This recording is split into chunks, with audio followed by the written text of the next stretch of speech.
اعوذ باللہ من الشیطان الرجیم، بسم اللہ الرحمن الرحیم۔ اللہ تبارک و تعالیٰ نے قرآن مجید کے اندر ارشاد فرمایا فَصَلِّ لِرَبِّكَ وَانْحَرْ۔ اس آیت مبارکہ کے اگر ترجمے کو دیکھا جائے تو اللہ تبارک و تعالیٰ نے ارشاد فرمایا کہ اپنے رب کے لیے نماز پڑھو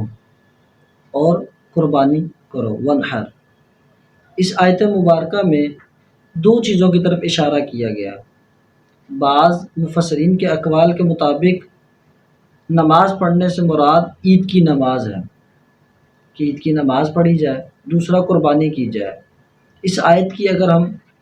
تفصیل میں جاتے ہیں تو ہم دیکھتے ہیں کہ بت جو لوگ تھے، بتوں کی پوجا کرنے والے، بتوں کے ناموں کی قربانی دیا کرتے تھے۔ تو اس آیت کی طرف اشارہ کیا گیا کہ ان کی مخالفت کرتے ہوئے تم اللہ کی راہ میں قربانی کرو۔ قربانی ہر مسلمان بالغ اور صاحب نصاب شخص پر واجب ہے قربانی،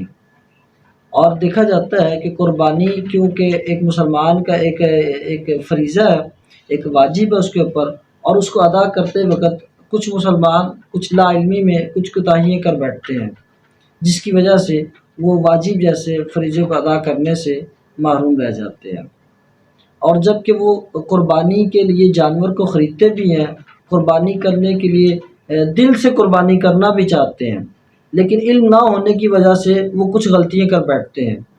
چند ایک غلطیاں جو میں سمجھتا ہوں کہ بہت ضروری ہیں آپ لوگوں کو بتانا تاکہ وہ غلطیاں نہ کی جائیں، ان میں سے چند ایک غلطیاں درج ہیں۔ پہلی غلطی یہ ہے کہ عام روٹین میں یہ سمجھا جاتا ہے کہ پورے گھر کے لیے اگر ایک قربانی کر دی جائے تو کافی ہے۔ مثال کے طور پہ ایک شخص ہے تو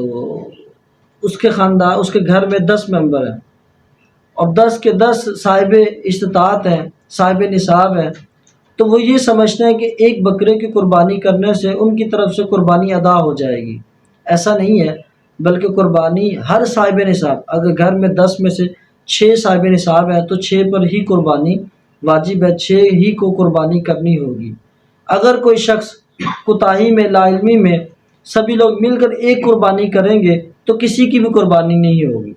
اگر وہ ایک بیل خرید لیں تو اس میں سے 7 لوگوں کی قربانی ہو جائے گی۔ اس کے علاوہ اگر دوسری غلطی کو دیکھا جائے تو وہ یہ لوگ سمجھتے ہیں کہ قربانی کے جانور کی عمر کو لے کر کہ قربانی کے جانور کی عمر کا کیا اندازہ ہے، تو شریعت نے اس میں بھی ہماری رہنمائی فرمائی ہے کہ جو اونٹ ہے وہ کم از کم 5 سال کا ہو، گائے 2 سال کی ہو، بکرا، دمبا یا بھیڑ ہے، ان کی عمر کم از کم 1 سال ہونی چاہیے۔ لیکن یہ جو دمبا، یہ جو بھیڑ ہے، اگر یہ 6 ماہ کے بھی ہیں اور دکھنے میں یہ 1 سال کے لگتے ہیں، تر و تازہ ہیں، تو ان کی بھی قربانی جائز ہے، ہو جائے گی۔ لیکن ایک چیز کا لازمی خیال رکھیے گا، اگر ان کی عمر 1 سال سے کم ہے اور یہ دکھنے میں بھی 1 سال کے نہیں لگتے اور چاہے 2-4 دن ہی کیوں نہ کم ہو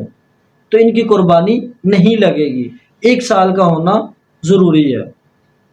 اس کے علاوہ جو بڑی غلطی دیکھی جاتی وہ یہ ہے کہ بعض لوگوں کا اب یہ تصور آ چکا ہے، کیونکہ اب لوگ چونکہ اسلام سے دور ہوتے جا رہے ہیں، اسلامی جو تعلیمات ہے اس سے آگاہی حاصل کرنے کے بجائے اپنے مفروضے قائم کرنا شروع کر دیتے ہیں کہ جی دیکھیں نا، قربانی میں اتنے پیسے لگانے سے اچھا ہے کسی غریب کی مدد کر دی جائے، صدقہ کر دیا جائے۔ تو اس بات کو بھی ذہن میں رکھ لیں کہ جو قربانی ہے، حضور علیہ الصلوۃ والسلام نے ارشاد فرمایا کہ جو آدمی صاحب نصاب ہے، صاحب استطاعت ہے اور اس پر قربانی واجب ہے اور وہ شخص قربانی نہیں کرتا قربانی والے دن، تو وہ ہماری عیدگاہ سے بھی دور ہو جائے۔ دوسری جگہ پر اللہ کے محبوب نے ارشاد فرمایا کہ اللہ تبارک و تعالیٰ کو قربانی والے دن جانوروں کی قربانی یعنی کہ جانوروں کا خون بہانے سے زیادہ مقبول کوئی اور عبادت نہیں ہے۔ اس لیے لوگوں کو ڈرنا چاہیے اس طرح کے یہ جو شوشے لوگوں میں چھوڑتے ہیں، غلط فہمیاں پیدا کرتے ہیں، لوگوں کو دین سے دور کرتے ہیں، لوگوں کے دلوں میں غلط سوالات پیدا کر دیتے ہیں اور قربانی جیسی عظیم عبادت سے لوگوں کو ہٹا رہے ہیں، تو خدایا ان لوگوں سے بچنا چاہیے۔ تو یہ کبھی بھی دو عبادات کا آپس میں تقابل نہیں کیا جا سکتا کہ ایک شخص ہے وہ صدقہ دے رہا، دوسرا قربانی کر رہا۔ صدقہ کرنا علیحدہ عبادت ہے، قربانی کرنا علیحدہ عبادت ہے۔ قربانی واجب ہے، وہ قربانی بھی دے ساتھ صدقہ بھی دے، کسی نے نہیں روکا۔ اس کے علاوہ ایک بڑی غلطی یہ کی جاتی ہے کہ اگر کوئی شخص ہے وہ قربانی اپنی بیوی کے نام کی کرنا چاہ رہا ہے یا اپنے بالغ بچوں کے نام کی قربانی کرنا چاہ رہا ہے، تو وہ جہاں پہ بھی بیٹھا ہوتا ہے، اگر بعض آفس میں ہوتے ہیں تو وہاں پہ کنٹریبیوٹ کر کے اگر جانور یا اجتماعی قربانیاں دے رہے ہوتے ہیں، تو لوگ کیا کرتا ہے، وہ آدمی اپنی بیوی کے نام کی قربانی یا بچے کے نام کی قربانی کے وہیں پہ وہ پرچی یا قرا وہ جو بھی ہے قربانی میں اس کا حصہ ڈال دیتا ہے، اور اپنے بیوی اور بچوں کو نہیں بتاتا جس کے نام کی بھی وہ قربانی دے رہا ہے۔ تو بہرحال لازم ہے اس کے لیے ان کو اطلاع دینا اور ان کی رضامندی لینا۔ اگر ان کی رضامندی نہیں ہوگی تو قربانی نہیں ہوگی۔ تو یہ چند ایک غلطیاں تھی جو میں سمجھتا ہوں کہ لوگوں کو بتانا بہت ضروری ہے۔ اس کے علاوہ ہاں، سب سے بڑی غلطی جو جانور کو ذبح کرتے وقت کی جاتی ہے وہ یہ ہے کہ کچھ لوگ ایسے ہوتے ہیں جو جانور کو ذبح کرتے وقت جو چھری چلاتے ہیں ان کو تکبیر پڑھنا نہیں آتی ہوتی، تو وہ یہ سمجھتے ہیں کہ کوئی شخص ان کو تکبیر پڑھ کے دے دے اور چھری پہ پھونک مار کے ان کے ہاتھ میں دے دے تو وہ خود جانور کو ذبح کر لے۔ تو پہلی بات اس چیز کو بھی ذہن میں رکھ لیں، قربانی کرنے والے شخص کے لیے بھی کچھ شرائط ہے کہ وہ مسلمان ہو، بالغ ہو اور تکبیر پڑھنے والا ہو، خود پڑھے تکبیر، چھری چلانے والا، ایسا نہیں کہ کوئی دوسرا پڑھ کے اس کو دے دے۔ اس چیز کو بھی غور سے دیکھا جائے، یہ معاشرے میں بہت عام ہو گیا کہ کوئی دوسرا آدمی قربانی کی چھری پہ تکبیر پڑھ کے پھونک مار کے ہاتھ میں پکڑا دیتا ہے اور وہ آدمی چھری چلا دیتا ہے۔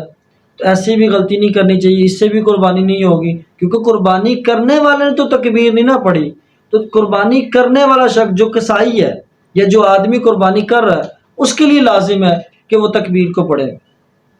یہ چند ایک غلطیاں تھیں تو جو آپ کو گوشگزار کی گئی ہیں، امید ہے کہ آپ ان غلطیوں کو نہیں کریں گے اور قربانی کو کرتے وقت جتنے دل کے ساتھ آپ قربانی کے جانور کو لے کے آتے ہیں اتنے ہی ذوق و شوق کے ساتھ ان مسائل کو بھی سیکھیں